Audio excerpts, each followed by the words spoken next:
Goeiemôre en baie welkom by nog 'n episode van Praag TV. As jy nog nie op die kanaal ingeteken is nie, maak gerus so deur op die knoppie te klik, asook op die klokkie sodat u kennisgewings van toekomstige video's mag ontvang. Moet ook nie vergeet om ons kanaal te ondersteun nou in aanloop tot Kersfees met 'n boek of twee wat jy kan koop hier onder die video op ons winkel nie en daar's ook afslag wat ons beskikbaar het op bepaalde boeke teen 50%. Dis 'n winskoopie. En dis nou eintlik 'n baie goeie invalshoek hierdie want oorkant my aan die ander kant van die verbinding is Dawie Rood, my naamgenoot, die beroemde plaaslike ekonoom en hy het onlangs heelwat te sê gehad oor inflasie, die nuwe inflasie teiken van 3%. En ja, dinge soos afslagte en so dink jy 'n afslag het natuurlik 'n invloed op inflasie, nie waar nie, want dit is 'n prysverlaging. Soos jy altyd sê, pryse gaan nie net altyd een rigting op nie, hulle kan daal ook. Hallo, lekker om jou te gesels dan. Ja, natuurlik, 'n afslag of dan nou 'n daling in 'n prys het sekerlik 'n impak op inflasie. Of laat ek myself in die rede val, miskien met myself verskil. Die daling in die prys van sê net maar jou boeke het eintlik geen impak op inflasie nie, net soos wat die styging in die prys van petrol byvoorbeeld geen impak op inflasie het nie. Nou, sommer dadelik gaan almal opspring en sê maar dit kan mos nie wees nie. Die stygings in die prys van petrol byvoorbeeld moet 'n impak hê op inflasie. Maar kom ek gee vir jou 'n eenvoudige voorbeeld.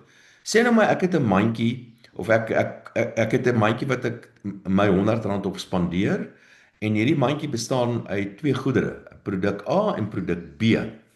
Nou as die prys van produk A styg van R50 na R60, dan moet die prys van produk B daal van R50 tot R40 of ek bly net eenvoudig daarsonder.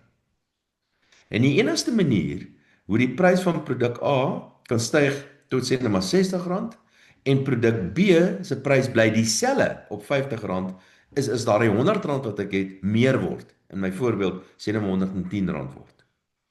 Nou dis 'n baie eenvoudige voorbeeld wat ek nou gee, maar dit is inderdaad hoe inflasie werk.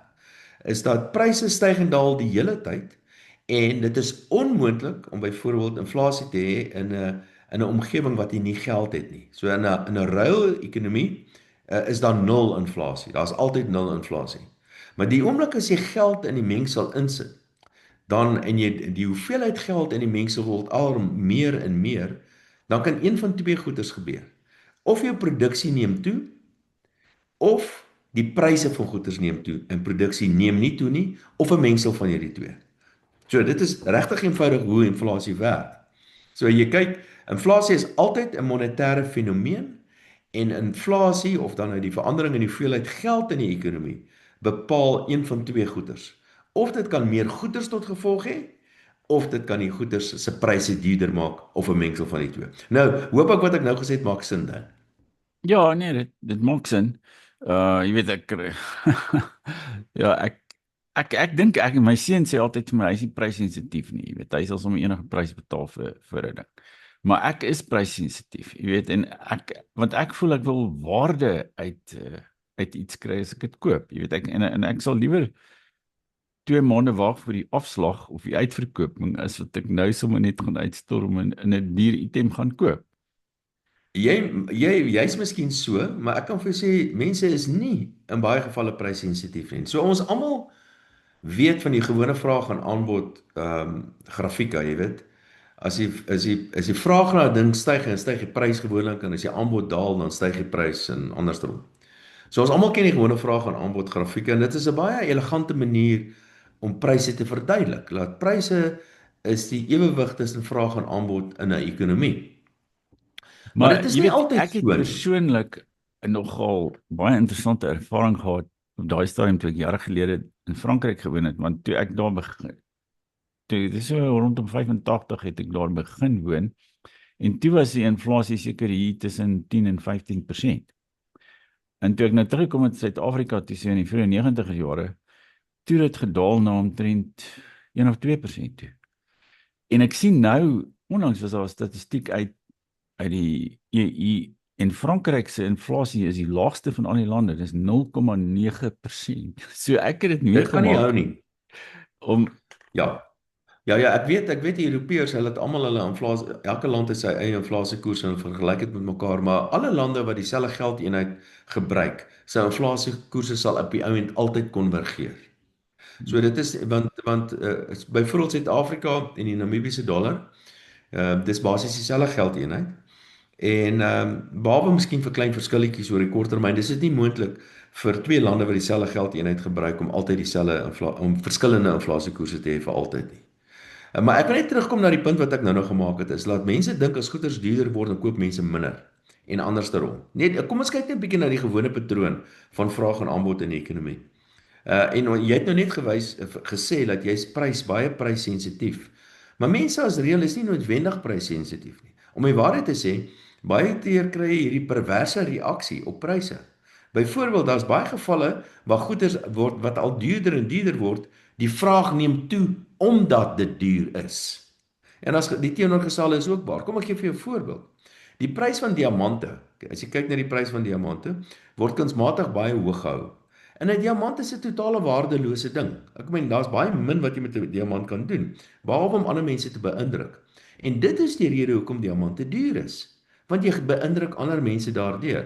En as diamante eweskielik goedkoop word, dan wil niemand meer diamante hê nie, want dan bereik jy nie die doel nie, en die doel is om eintlik ander mense te probeer beïndruk. Dis 'n seinmeganisme. En mens vind dit nou, byvoorbeeld dat diamante word kunsmatig vervaardig en die pryse van diamante is nou besig om dramaties te daal en nou begin die vraag af te neem na diamante toe. Want die oorspronklike idee was om eintlik vir almal te wys hoe ryk ek is, want ek kan 'n groot en 'n duur diamant bekostig.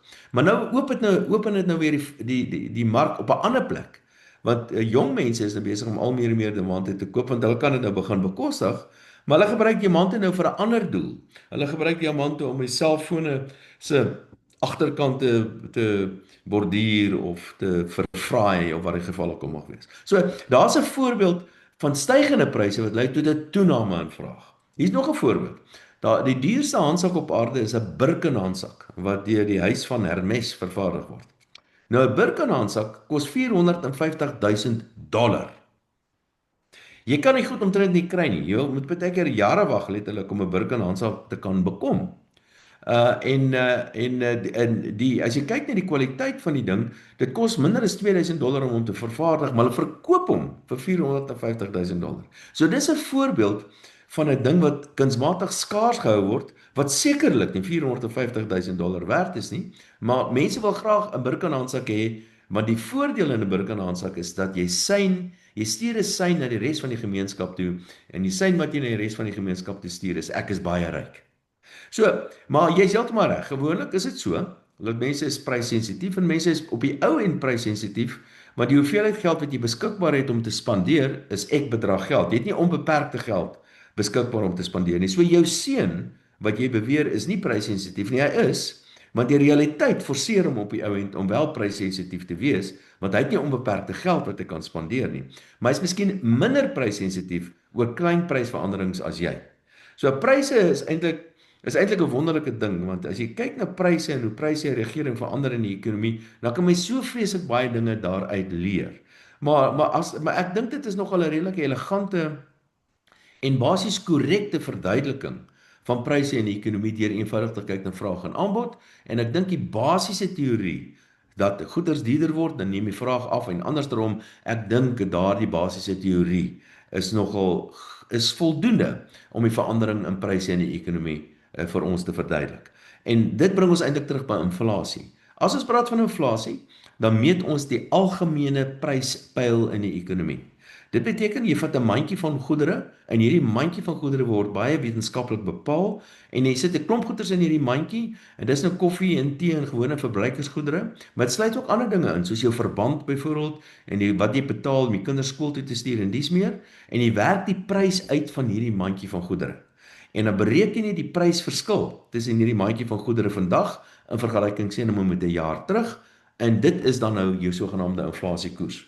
So die inflasiekoers is veronderstel om die algemene pryspyl in die ekonomie te meet, en of dan nou die gemiddelde Suid-Afrikaner se prys verandering in die prys van sy gemiddelde mandjie te meet. Nou, daar's baie probleme hiermee want baie mense gaan sê my inflasiekoers is hoër of laer en dit is so. Ons het almal verskillende verbruikerspatrone.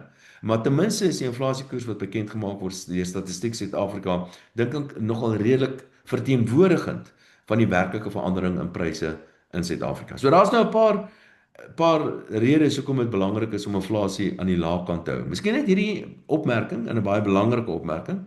Dit is krities belangrik in 'n vrye ekonomie vir pryse om te styg en te daal. Want pryse wat styg en daal vertel vir ons van die onderliggende vraag in die ekonomie en die onderliggende aanbod in die ekonomie. En soos 'n boer wat met tamaties boer byvoorbeeld, hy kyk na pryse. En die verandering in pryse vertel vir hom om meer of minder tamaties te produseer. So ook die verbruikers kyk na pryse. En soos pryse styg en daal, besluit ons om meer of minder van goederes te verbruik byvoorbeeld. So pryse wat styg en daal vertel vir ons wat om te produseer en wat om te verbruik. Maar as al die pryse aanhou styg, dan kan ons nie daardie syne mooi sien nie en dan is ons besig om te min of te veel te verbruik of te produseer van wat ook al die geval is. Want ons kan nie mooi die relatiewe prysverandering tussen verskillende goederes sien nie. En om daardie rede is dit krities belangrik dat ons inflasie in die lae kant hou. Daar's niks mee verkeerd met pryse wat styg en daal nie, solank as wat dit die onderliggende vraag in die ekonomie reflekteer. Vraag en aanbod in die ekonomie reflekteer. Maar wanneer alle pryse aanhou styg, dan sien ons nie meer die verandering in die relatiewe vraag en aanbod in die ekonomie nie en die gevolg daarvan is onvermydelik dat jou ekonomie dan swak presteer. Daar's natuurlik ander nadele aan inflasie ook. Die een daarvan is dat as jy 'n vaste salaris verdien, dan daal die waarde van jou salaris, want ander goederes word duurder. So tipies in die geval van pensionaarsse, hulle kry 'n vaste pensioen en dan word die brood al duurder en duurder, maar hulle pensioen styg nie noodwendig nie. So hulle lewensstandaard word geaffekteer deur stygende inflasie omgewing byvoorbeeld. Maar maar daar's 'n klompie redes wat ek nou gegee het hoekom inflasie 'n baie slegte ding is. En dit is hoekom ek so opgewonde is en positief is oor die nuutste inflasie mikpunte van 3% wat deur die minister van Finansie aangekondig is. Maar aanvanklik was ek dink jy het ook gesê daar was so half 'n onmin tussen die minister van Finansies en die ja, die gouverneur van die Reservebank, want die Reservebank wil inflasie laer hê, maar eintlik wou die minister van Finansies dit nie so heeltemal, hy wou dit seker ook 4,5% of iets, want daarmee gaan sy skuld ook natuurlik verlaag as daar inflasie is. Die uitstaande staatsskuld. Ja, daar was 'n bietjie van 'n kopstampery tussen die Reservebank en Tesorie.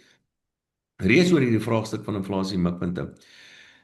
Miskien net 'n opmerking. Kom ons kyk net 'n bietjie hoe word die inflasie mikpunte in Suid-Afrika vasgestel, wie se verantwoordelikheid is. En dit is die minister van Finansies se prerogatief om inflasie mikpunte in Suid-Afrika te stel. En ons het in 2000 het ons die eerste inflasie mikpunt van 3 tot 6% gekry. Of die teiken van 3 tot 6% gekry. Maar dis die Reservebank se verantwoordelikheid om hierdie teiken te haal. So, maar die ding is, as jy 3 tot 6% inflasie teiken het, dan word 6% die teiken. As ons weet, ons het 'n 3 tot 6% inflasie teiken, gaan niemand vra vir 'n 3% salarisverhoging nie. Almal gaan vir ten minste vir 'n 6% salarisverhoging vra. En om daardie rede het die Reservebank begin om inflasie nie 3 tot 6% te teiken nie, maar hulle het vir ons begin vertel hulle wil 4,5% teiken. So 4,5 het eintlik die teiken begin word. En so nou selfs onlangs die laaste 2-3 jaar het die Reservebank eintlik begin sê maar ons wil eintlik 3% teiken. En nie te lank terug nie het die Reservebank amptelik gesê ons teiken van nou af 3%. Die minister van Finansies egter het nie amptelik die inflasie mikpunte verander nie. Hy het dit nog steeds op 3% tot 6% gehou. En toe die Reservebank nou sê dat ons van nou af 3% gaan teiken, toe sê die minister van Finansies baie kwaad daaroor en daar was so 'n bietjie van 'n kopstampery tussen die twee. En toe op die ou end het die minister van Finansies bes gegee en hy het ook nou amptelik die inflasie mikpunte verlaag na 3%. So ons teiken van nou af 3% met 'n soort van 'n marge van 1% op of af. So 3% is nou ons inflasie mikpunt wat 'n baie goeie ding is. Die rede hoekom die minister van Finansies nie die inflasie mikpunte wou verander het aanvanklik nie. Ek dink die eerste rede is sy ego, want die Reservebank het hom voorgespring En dit is en hy reken dit is sy prerogatief. Dit inderdaad die geval is. So hy was reg geweest, maar soos ons maar weet het politici maar 'n redelike sensitiewe egos en ek dink is 'n voorbeeld daarvan. Maar daar's ander redes ook hoekom die minister van Finansies nie dadelik inflasiemikpunte afwaarts aangepas het nie. En die rede is want inflasie steek baie keer baie ander goederes weg. Inflasie steek byvoorbeeld die onvermoë van maatskappye, maar sekerlik die onvermoë van staatsamptenare weg om hulle werk behoorlik te doen. Kom ek gee vir jou voorbeelde. Ek dink Eskom is 'n uitstekende voorbeeld. Nou Eskom is 'n staatsdiens. Ek weet hulle noem hulle self 'n maatskappy, hulle is nie. Dis maar net deel van die hele staatsmasjinerie. Nou Eskom is basies 'n monopolie wat elektrisiteit opwekking aan betref. En hulle kan eintlik doen net wat hulle wil. En hulle doen ook wat hulle wil. Hulle verhoog elektrisiteitspryse voortdurend in Suid-Afrika en ons die arme verbruiker moet die prys betaal op die ou en dit sit die proses van inflasie of dit hou die proses van inflasie lewendig deur die verhoging in sê net maar elektrisiteitspryse. Ek het vroeër gesê en ek hou daarby en ons kan daaroor gesels as jy wil, die verhoging in iets soos byvoorbeeld elektrisiteit is nie inflasie nie. Inflasie is 'n proses, dis nie 'n gebeurtenis nie. Nietemin, so die minister van Finansies wou nie inflasiemikpunte verlaag het nie, want dan sou die verhoging in elektrisiteitspryse deur Eskom moeiliker gewees het, want hulle verhoog sommer pryse met 12% byvoorbeeld. Dit sou ook moeiliker gewees het vir die plaaslike owerhede soos die munisipaliteite om hulle pryse met belaglike persentasies te verhoog. Die pryse sê nou van plaaslike belastings en 'n hele klompie ander, insluitende die minister van Finansies. Die minister van Finansies, hy het beplan om staatsuitgawes oor die volgende klompie jare te verhoog met baie meer as die inflasiekoers. Maar nou ewe skielik met die inflasiekoers op 3%, nou moet hy ook begin 'n plan maak om sy verhogings in sy pryse wat onder andere belastings insluit, om dit nou binne redelike perke te hou. En Eskom en die plaaslike owerhede en dies meer. Met ander woorde, dit gaan nou meer druk plaas op die hele ekonomie, op alle deelnemers in die ekonomie om nie hulle pryse buitensporig te verhoog nie, insluitende Eskom en die minister van Finansies ook. So dis die rede, die politieke rede, hoekom hy nie inflasiemikpunte laer wou verlaag nie, want dit maak die lewe vir homself ook moeilik. Daar's natuurlik 'n ander rede ook, en dit het te doen met skuld. Nou onthou, inflasie verminder, die definisie van inflasie is goederes word duurder. Maar 'n ander definisie van inflasie is dat geld word minder werd. En hierdie twee sê op 'n manier dieselfde, alhoewel daar's 'n bietjie van 'n klemverskil. Ek verkies die tweede definisie. Maar daar's nog 'n ding van inflasie, so hy maak geld minder werd, maar inflasie maak skuld ook minder werd. En dis die deel wat die minister van Finansies of politici baie van hou, want hulle het baie skuld. En die staat het besonder baie skuld in Suid-Afrika. En in 'n hoë inflasie omgewing word die reële waarde van skuld al minder en minder. Nominaal bly dit dieselfde, maar die reële waarde word al minder en minder. En dit is waarvan politici hou. Hulle het 'n skuldprobleem en een manier om die skuld terug te betaal is deur hoë inflasie te hê. En om my waarheid te sê, baie lande gebruik reeds dit om hulle skuld terug te betaal. Hulle wil in 'n baie hoë inflasie omgewing erodeer dit die waarde van skuld en deur inflasie betaal hulle eintlik hulle skuld terug. Of anders gestel, 'n hoë inflasie omgewing beteken dat die persone wat geld skuld, steel eintlik geld by mense wat geld spaar. En dis wat die minister van Finansies doen. Hy skuld 'n klomp geld en die spaarders, dis die pensioenfondse byvoorbeeld en die spaarindustrie en mense wat staatseffekte koop, hulle geld word eintlik minder werd, hulle spaargeld word minder werd want hulle leen dit aan die minister van Finansies. Hy skuld 'n klomp geld en sy skuld word minder werd in reële terme in 'n hoë inflasie omgewing. Maar in 'n lae inflasie omgewing is dit natuurlik baie moeiliker.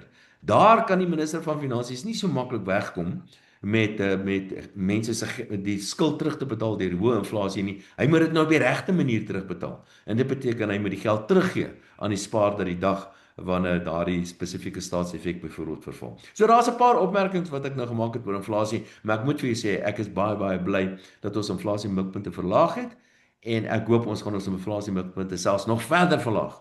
Maar hier's natuurlik 'n groot verantwoordelikheid op almal in Suid-Afrika, op insluitende op jou en op my. En dit is dat ons moenie sommer net prysverhogings aanvaar nie. As hulle nou weer 'n keer kom met 'n elektrisiteitsverhoging van 12%, moet ons 'n verskriklike baie opskop. En ons mag nie 'n prysverhoging selfs nie eers 3% toelaat nie, want hulle sit al reeds met 'n hopeloos te duur elektrisiteit. Dieselfde geld vir die munisipaliteite. Dieselfde geld vir die minister van Finansies, maar dieselfde geld vir jou en vir my. Ons kan nie daarop aandring op salarisverhogings bo die inflasiekoers as ons nie ons produktiwiteit daarmee saam ook verhoog nie. So ja, so lae inflasie plaas baie meer verantwoordelikheid op al die ekonomiese deelnemers. Ja, is 'n bietjie soos daai grappie wat Warren Buffett altyd vertel van hoe hy en Charlie Munger bymekaar uitgekom het, wat blykbaar by sy eerste vergadering was Charlie Munger laat. Hy was 10 minute laat. En maar in die raadsaal het hy al reeds gesit by Berkshire Hathaway waar Warren Buffett nou die setter geswaai het. En toe Charlie Munger nou uiteindelik opdaag, toe maak hy baie om vra hy baie om verskoning dat hy nou 10 minute laat is.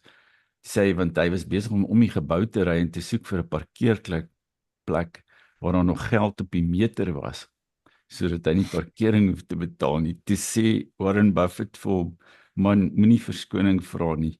Ons het mense soos jy hier nodig in hierdie maatskappy. Jy weet, so. Ouens wat nie graag geld uitgee nie. Jy weet, so. Hy wou vir nie parkeer het. Ja, presies, jy weet, ja. Ja, ek dink ons het as ons 'n bietjie mense in die staat kan kry wat ook nie so graag geld wil uitgee nie, kan dit ons baie help. Nie waar nie. Ja, onthou nou dis nou die Reservebank se verantwoordelikheid om seker te maak inflasie daal nou tot 3%. Was nou die nuwe inflasie mikpunt. En daar's twee maniere waarop die Reservebank dit doen. Die een manier is 'n meganiese manier, kan mens nou maar sê.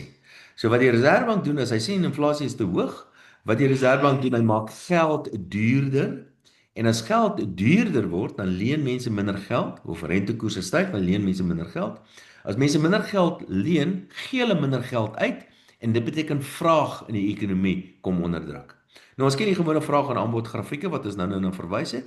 So as vraag onder druk kom, dan kan pryse nie so baie styg nie of pryse begin inderdaad te daal. So dis die meganiese manier. Die Reservebank gebruik rentekoerse, stygings en dalings in rentekoerse om vraag indirek te beïnvloed in die ekonomie wat dan nou impak het op inflasie. Nie net 'n vraag nie, maar ander goeders ook in die ekonomie. Maar vraag is seker die maklikste om te verstaan.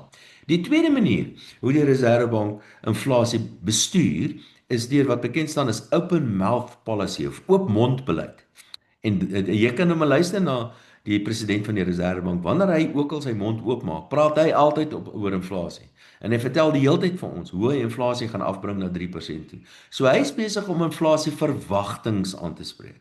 En as hy aanhou vertel hy gaan inflasie afbring en inflasie afbring, begin ons om naderhand te glo en ons begin om inderdaad wel te glo nou, want die inflasie verwagtings in die ekonomie en daar's navorsing daaroor is inderdaad besig om te daal. En as die inflasie verwagtings aan die daal is, dan beteken dit waar ek in die verlede nou 'n 10% verhoging in my salaris verwag het, nou verwag ek dat inflasie gaan laer wees. Nou sê ek, okay, goed, ek gaan nou nie meer 10% vra nie, ek gaan nou 5% vra, want my inflasie verwagtings het ook gedaal. En dit is besig om te gebeur in Suid-Afrika. En natuurlik is 'n lang proses. Jy kry dit nie oornag reg om inflasie af te kry nie, meganies nie. Jy kry dit ook oornag reg om inflasie verwagtings af te kry nie. Maar ons het inderdaad baie vordering alreeds daarmee gemaak en die inflasie verwagtings en werklike inflasie is vandag heelwat laer as wat dit was in die verlede.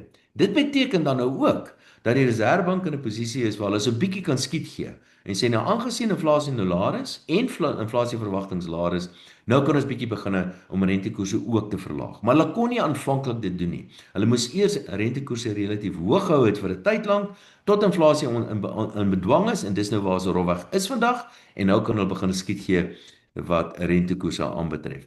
Daar's 'n klompie ander voordele ook. Een voor die hand liggende voorbeeld is die wisselkoers van die rand gaan waarskynlik meer stabiel wees nou oor tyd. Een van die redes hoekom die rand voortdurend verswak teenoor ander geldeenhede is omdat ons inflasiekoers tipies in die verlede hoër was as ander geldeenhede. En as jou inflasiekoers hoër is as ander geldeenhede, soos ek gesê het, die definisie is jou geld word minder werd, dan word die rand vinniger minder werd as sê nou maar die dollar, want hulle inflasiekoers is laer as ons. En dan word die rand dan verswak die wisselkoers van die rand. Maar as ons inflasiekoers nader kan kry, sê nou maar aan die Amerikaners, dan gaan ons wisselkoers van 'n geldeenheid ook baie meer stabiel wees. En as jou wisselkoers meer stabiel is, dan word jou land baie meer aantreklik van 'n beleggingsoogpunt. Want buitelanders kan nou Suid-Afrikaanse rande koop en hulle hoef nou hulle minder te bekommer daaroor dat die rand gaan verswak en hulle kan byvoorbeeld Suid-Afrikaanse beleggings nou kom doen en want hy weet nou die kanse is beter dat hy as hy die dag dat hy belegging verkoop, gaan hy weer die hoeveelheid dieselfde hoeveelheid dollars terugkry as wat hy aanvanklik in die land ingebring het. So 'n lae inflasiekoers is ook goed vir inwaartse beleggings in Suid-Afrika. So daar's hordes voordele wat 'n laer inflasie vir die ekonomie gaan beteken en ek is baie bly ons het hierdie stap geneem. Ek is net oor een ding ves en dit is nie dat ons nie al lankal hierdie stap geneem het nie en al lankal inflasie laer afgekry nie. Miskien moet ek net hierdie opmerking ook maak. So lae inflasie is krities noodsaaklik vir 'n suksesvolle ekonomie. Maar dit is nie die enigste ding wat nodig is nie. Daar's baie ander goeders wat ook nodig is om seker te maak dat die ekonomie goed presteer. En daar's baie ander probleme in die ekonomie ook. Maar gelukkig is ons vandag in 'n posisie dat ons baie probleme in die land het, maar gelukkig is inflasie nie een van hulle nie. Maar stel jy nou net voor, ons was in 'n land gewees met swak ekonomiese groei en swak politieke leierskap en baie hoë inflasie, dan was dinge baie slegter as wat dit tans is. Ja, en nou dat jy praat van die wisselkoers, kyk die rand het die afgelope tyd so klein bietjie versterk. Jy weet hy's nou nog nie op die vlakke waar hy was eens op 'n tyd nie, maar jy weet ons kyk nou nie meer na $1 op R19 of so iets nie.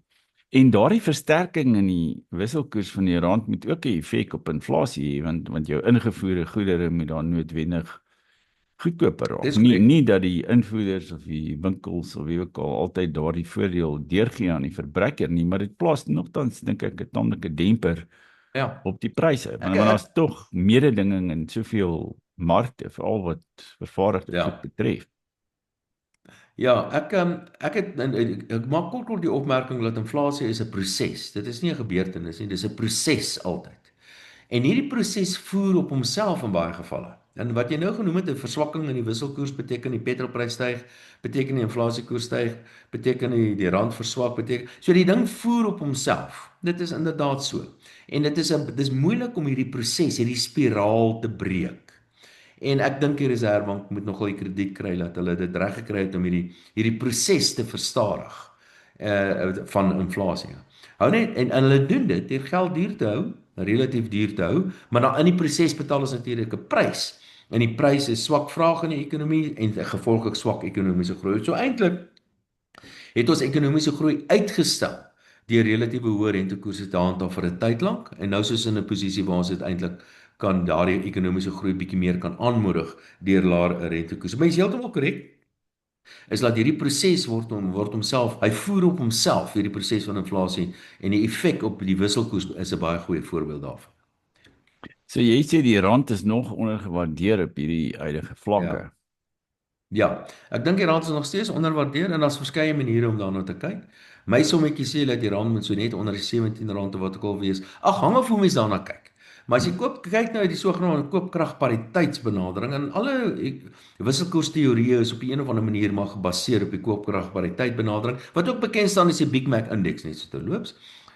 En volgens dit is die rand inderdaad onderwaardeer. En ek het 'n bietjie meer gesofistikeerde mandjie van goedere vergelyk tussen Suid-Afrika en sien Amerika en die rand is inderdaad onderwaardeer. So dis 'n kenmerk van die rand dat dit 'n ondergewaardeerde geldeenheid is. Dit is tipies 'n kenmerk van opkomende lande se geldeenhede dat dit onderwaardeerde geldeenhede is. En daar's 'n goeie redes daarvoor. Een daarvan is maar net eenvoudig die wêreld gebruik meer dollars as wat hulle rande gebruik. Die dollar is meer aantreklik want jy kan makliker dit gebruik om jou handel te dryf. Jy kan makliker die dollar gebruik om te gaan investeer in die Amerikaanse kapitaalmark byvoorbeeld. So dis maar net 'n geldeenheid wat meer gebruik word, die Amerikaanse dollar, en dit ondersteun die Amerikaanse dollar op sigself. Jy hoef nie noodwendig 'n groot ekonomie te hê om 'n baie sterk geldeenheid te hê nie, net so terloops. As jy kyk na die Switsers, die Switserse frank. Ja. Dis 'n geldeenheid. Dis 'n baie aantreklike geldeenheid. Mense hou baie van die Switserse frank en hulle belê graag hulle geld in die Switserse frank. En die rede daarvoor is as gevolg van hierdie geweldige vertroue in die Switserse sentrale bank. En daardie vertroue is opgebou oor baie jare en dekades. Jy weet, jy kan maar jou Switserse franke gaan koop, want jy weet, hulle gaan nie hierdie geldeenheid vernietig soos wat aan baie ander lande die geval is nie. So dis eenvoudige vertroue in die Switsers se sentrale bank wat die rede is hoekom die Switserse frank so sterk geldeenheid is. Maar in die geval van die Amerikaners byvoorbeeld, dit is die wêreld se geldeenheid en dis die rede hoekom die dollar eintlik 'n oorwaardeerde geldeenheid is en geldeenhede soos die rand 'n onderwaardeerde geldeenheid is. Maar as ons dit kan regkry om 'n inflasiekoers in bedwang te hou en op rofweg dieselfde vlakke te hou as sê nou maar die Amerikaners, dan uiteindelik wat gaan gebeur is daardie ondergewaardeerde premie wat ons betaal op ons wisselkoers sal geleidelik oor tyd al kleiner en kleiner en kleiner en kleiner word. Maar vir nou is die rand nog steeds 'n onderwaardeerde geldeenheid, maar kom ons hou die teels lekker styf vas, dan kan ons geleidelik oor tyd 'n meer stabiele geldeenheid kry en relatief toe sê nou maar die Amerikaanse dollar waarskynlik 'n sterker geldeenheid oor tyd ook kry. Maar dit gaan maar 'n tydjie vat. Was daar ooit 'n tyd in die verlede, sê jy sê, toe die rand oorgewaardeer was? Sien nou maar deur in die 60er jare of iets van Laat die ek aard. net die antwoord is nee. Die rand was sover ek het nog altyd onthou die rand kom af van 1960 af as ek dit nie mis het nie. Toe tot voor dit het eintlik het ons maar eintlik 'n Britse pond in Suid-Afrika gehad. Laat ek net 'n baie belangrike ding maak oor wisselkoerse. Daar was 'n tyd gewees dat jy minder as R1 vir 'n Amerikaanse dollar betaal het. Vandag betaal ons sê net maar R17 vir 'n Amerikaanse dollar. Nou as jy minder as R1 vir 'n Amerikaanse dollar betaal, beteken dit nie jou geldeenheid is sterker as die Amerikaanse dollar nie. Want as jy kyk in 1960 of wat ook al, 61, kon jy minder as R1 vir 'n Amerikaanse dollar betaal het, maar in 1961 kon jy nog steeds meer met 'n Amerikaanse dollar gekoop het as met 'n Suid-Afrikaanse rand. Alhoewel die wisselkoers minder as R1 vir 'n Amerikaanse dollar was. Ek hoop wat ek nou gesê het maak sin. Mense dink baie keer, ek dink byvoorbeeld, jy kan vandag, ek is nou nie heeltemal seker oor die wisselkoers nie, maar ek dink ek is reg. Jy kan so rofweg 7 yen kry vir R1. Maar met 7 yen kan jy meer koop as met R1. So die feit dat die wisselkoers 1 tot 7 is, beteken nie dat die rand 'n sterker geldeenheid is as die yen nie. Dis maar net die manier hoe dit bereken word. Dis deur te sê, iemand het eendag gesê, as jy 'n koek in 4 dele sny, dan is dit presies dieselfde koek of jy hom nou in 4 dele sny en of jy hom nou in 8 dele sny. Die grootte van die koek verander nie. Dis 'n relatiewe ding. So die wisselkoers van die rand is onderwaardeer ook teenoor 'n geldeenheid waarvan jy meer kry as R1 vir daardie geldeenheid en die yen is 'n voorbeeld daarvan. Ek hoop wat ek nou gesê het maak sin op 'n manier. Ja, wel, die iets soos die yen het natuurlik, jy weet, ek kan onthou, op 'n stadium was die yen verskriklik sterk en jy het net 70 yen, 'n dollar het net 70 yen gekos en is nou daar by die 150 yen per dollar. Jy weet, so vir 'n Amerikaner wat nou Japan toe gaan, is alles vir hom goedkoop. Want hy kan En soveel, ook hy in kan, Suid-Afrika toe, is dit baie goedkoop vir 'n Amerikaner, ja. ja. Dit is so. So mense met baie mense Maar maak Japan hierdie het dis verander vir buitelanders van 'n baie duur plek na 'n goedkoop plek. Jy weet, Miskien kan ek net wat ek nou net gesê het op 'n ander manier verduidelik. Sê nou maar ek en jy begin 'n maatskappy. En ons sit elkeen R100 in die maatskappy in. En ons besluit ons gaan hierdie maatskappy 100 aandele in verdeel. Dan kry ek en jy nou elkeen 50 aandele, byvoorbeeld. So ek en jy het nou 50 aandele in hierdie maatskappy. Of ek en jy besluit om 'n maatskappy te begin en ons sit elkeen R100 in hierdie maatskappy, maar ons besluit om die aandele in die maatskappy te begin met 1000 aandele. Nou het ek en jy elkeen 500 aandele. Maar dit is nog steeds presies dieselfde werd of jy nou die maatskappy in 1000 dele opdeel of in 100 dele opdeel. So dit is hoe mense eintlik na wisselkoerse ook moet kyk. ja, nee, korrek, ja. Nee, ek dink jy weet party soos die pond is nog steeds 'n groter geldeenheid, dis meer werd as dollar en so meer, maar dis nie te sê dis 'n sterk geldeenheid nie. Eintlik, Nee, dit is as jy kyk hoe hy gedaal het teen die euro en die dollar oor jare, dan is dit eintlik nie 'n sterk geldeenheid.